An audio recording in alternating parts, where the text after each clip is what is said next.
우리가 보통 남북전쟁하면 6.25 전쟁이 떠오르죠. 6.25 전쟁 이후 한반도는 남과 북으로 나뉘어 경제, 정치, 문화적으로 전혀 다른 길을 걷고 있어요. 결국 우리나라는 전 세계에서 손꼽을 수 있는 분단 국가가 되었죠. 그런데 우리 사회에서 세계 패권국 하면 떠오르는 미국 또한 남북으로 나뉘어 전쟁을 치렀던 과거가 있거든요. 지금은 하나의 연방, 그러니까 50개의 주와 하나의 특별구로 합쳐져 미국을 형성하고 있지만 조선의 지리학자 김종호가 대동여 지도를 제작했던 1861년 미국은 북부 지역의 연방 세력과 남부 지역의 연합 세력이 나뉘어 남북전쟁을 치렀죠. 그렇다면 과연 이 시기 미국에는 어떤 일이 벌어졌던 걸까요? 미국 역사상 최대 피해를 발생시켰다고 하는 이 전쟁. 오늘은 이 내용을 한번 살펴볼까 합니다.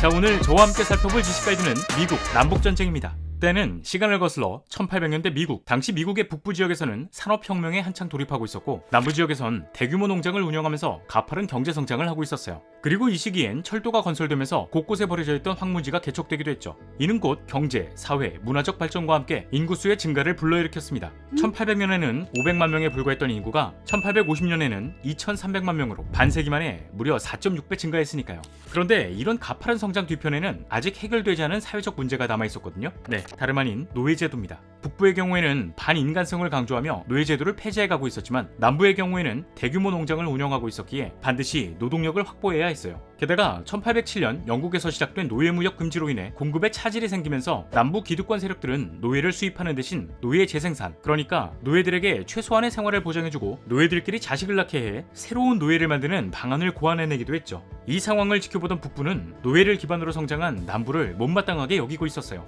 그러나 경제적 정치적인 문제로 인해 쉽사리 움직이지 못했고 결국 노예제도를 둘러싼 둘의 입장 차이는 좀처럼 좁혀지지 않은 채 갈등의 골이 점점 깊어졌죠. 이런 갈등은 미국이 서부를 개척해 나가고 있을 시기 새로운 주들이 생길 때마다 심화되었어요. 왜냐? 새롭게 생기는 주에서 노예제도를 도입하냐 마냐를 두고 다투기 시작했던 거예요. 그리고 이 문제는 현재 미국 중부에 위치한 미주리주에서 극에 달했죠.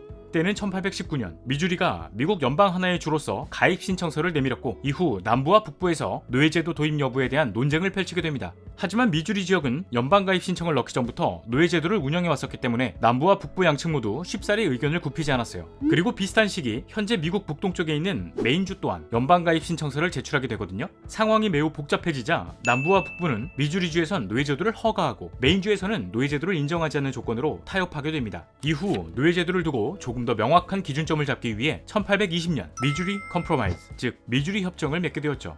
여기서 말씀드린 미주리 협정이란 쉽게 말해 앞으로 북쪽에서 새롭게 가입하는 주들은 노예제도를 금지하고 남쪽에서 가입한 주는 노예제도를 인정하겠다라는 내용을 담고 있었어요.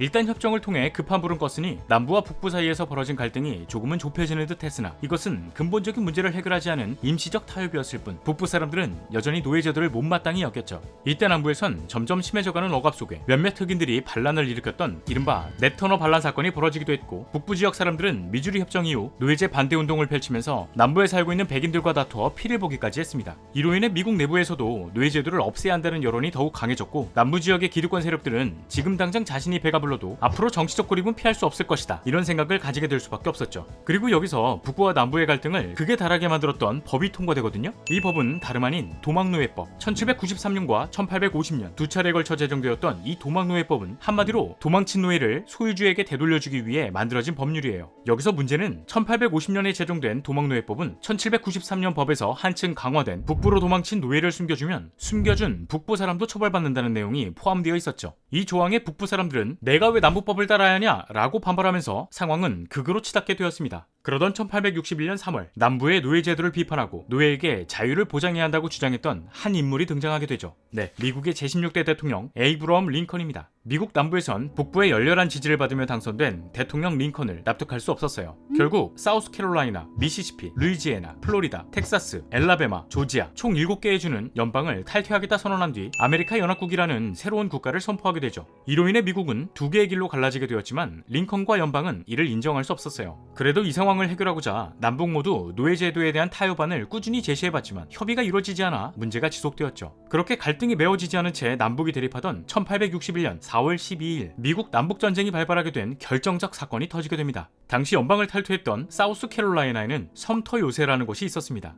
이 요새에는 연방군의 수비대장인 로버트 앤더슨 소령이 주둔했고 사우스캐롤라이나의 연방 탈퇴 선언에도 남부에 귀속되지 않겠다는 굳건한 의지를 보였죠. 링컨 또한 대통령 취임사에서 뜻을 굽히지 않고 섬터를 지키겠다고 선포하기도 했고요. 하지만 남부연합군의 입장에서 이 섬터 요새는 반드시 차지해야만 하는 굉장히 중요한 요충지였습니다. 그 이유는 섬터 요새가 남부의 관문인 찰스턴항에서 대서양으로 나가는 백길 한가운데 위치하고 있어 전략적 가치가 크고 소수의 병력으로 방어하는 데 유리한 지리적 조건을 가지고 있었기 때문이었어요. 그러나 사우스캐롤라이나가 연방을 탈퇴하면서 섬터 요새는 고립되었고 이내 생필품조차 바닥을 보이기 시작해 앤더슨 소령은 링컨에게 도움을 요청했죠. 그리고 얼마 지나지 않아 앤더슨 소령의 연락을 받은 링컨은 사우스캐롤라이나 주지사에게 섬터 요새로 구호품을 보내는 원정대를 파견할 것이라 통보했습니다. 그런데 사실 이 통보는 남부연합 입장에서 북부 원정대가 섬터 요새에 상륙한다? 이건 스스로 주권을 포기하고 연방정부에 굴복하는 것이다 라고 판단할 수밖에 없었어요. 실제로 당시 남부연합군은 원정대 파견에 대한 답변조차 하지 않은 채 묵살해버렸죠. 그리고 이때 남부연합군의 사령관 피엘 보리가드 장군에게 필요하면 무력을 사용해서라도 섬터 요새를 장악하라는 지시가 내려오게 되는데 앤더슨 소령은 보리가드 장군이 보낸 최후의 통보에 응하지 않았고 섬터 요새를 지키기로 결정했습니다. 이에 보리가드 장군은 남부연합군을 이끌고 섬터 요새를 향해 무자비한 공격을 퍼붓기 시작했죠. 섬터 요새는 이미 생필품도 다 떨어진 상황에서 이틀간 지속된 폭격을 당해낼 수 없었어요. 결국 앤더슨 소령은 섬터 요새를 버리고 후퇴해야만 했고 이 전투는 전원이 감돌던 남북 갈등에 불을 붙이게 되었죠. 그렇게 남북 전쟁이 발발하자 버지니아, 테네시, 아칸소, 노스캐롤라이나가 연방을 탈퇴한 이후 남부연합으로 합류하기 시작하더니 미국의 남북전쟁 초반 버지니아에서 치열한 공방이 이어지게 됩니다. 연방군은 전투를 하면서 버지니아 서부 지역에 진입했고 연방 탈퇴에 반대했던 시민들을 해방시킨 뒤 독자적인 주로 북부에 편입시켰어요. 이곳이 지금의 웨스트 버지니아죠. 하지만 약 2년간 이어진 이 전투에서 남부연합군은 대규모 병력을 투입시켜 연방군을 몰아내는 데 성공했습니다. 아무래도 전쟁 초반 치열한 공방이 이어졌던 곳에서 남부연합군이 우위를 점하다 보니 이 전쟁의 양상을 쉽게 예측할 수 없었어요. 그러나 반대편 전선에선 버지니아의 상황과는 상반된 일들이 전개되고 있었는데요.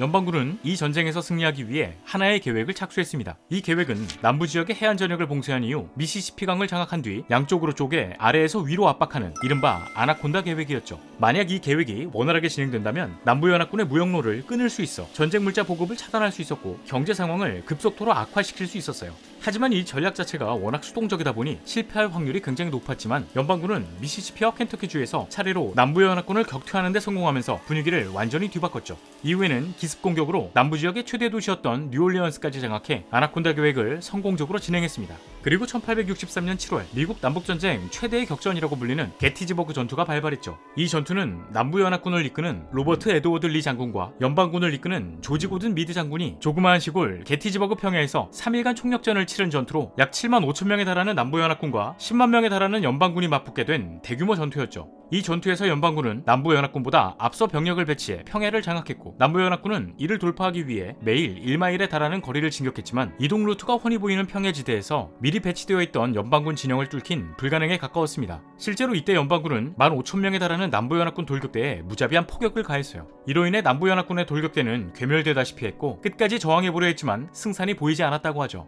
결국 이 전투는 남부연합군 약 28,000명, 연방군 23,000명의 사상자를 발생시킨 채 남부연합군의 퇴각으로 마무리되었습니다. 게티즈버그 전투에서 승리한 연방군은 이 기세를 몰아 1864년에는 조지아를, 남북전쟁의 막바지인 1865년에는 사우스캐롤라이나를 장악했고 같은 해 4월 남부연합의 수도 리치먼드까지 진격하는 데 성공합니다. 결국 남부연합의 총사령관이었던 로버트 에드워드 리가 항복문서에 서명하면서 4년간 200차례가 넘는 전투가 벌어졌던 남북전쟁은 링컨이 이끄는 연방의 승리와 함께 노예제도 폐지를 이룩하게 되었죠. 하지만 미국 연방의 대통령이자 노예 해방 선언을 했던 링컨은 1865년 4월 14일 남부연합 스파이의 저격으로 암살당하게 됩니다. 그리고 링컨의 뒤를 이은 미국의 17대 대통령 앤드루 존슨은 전쟁으로 인해 황폐해진 곳곳을 복구하는 과정에서 미국의 산업력을 상승시켰죠. 그러나 정말 안타깝게도 전쟁 이후 해방된 약 400만 명의 노예들을 향한 차별은 멈추지 않았다고 해요. 심지어 흑인을 대상으로 정당한 법적 처벌이 아닌 잔인하고 폭력적인 방법의 형벌인 린치가 자행되기도 했고 이는 훗날 미국 내에서 흑인에 대한 인종차별로 이어지게 되었죠. 미국 역사상 최대의 피해를 입은 남북전쟁, 참 많은 것을 남긴 역사인 것 같습니다.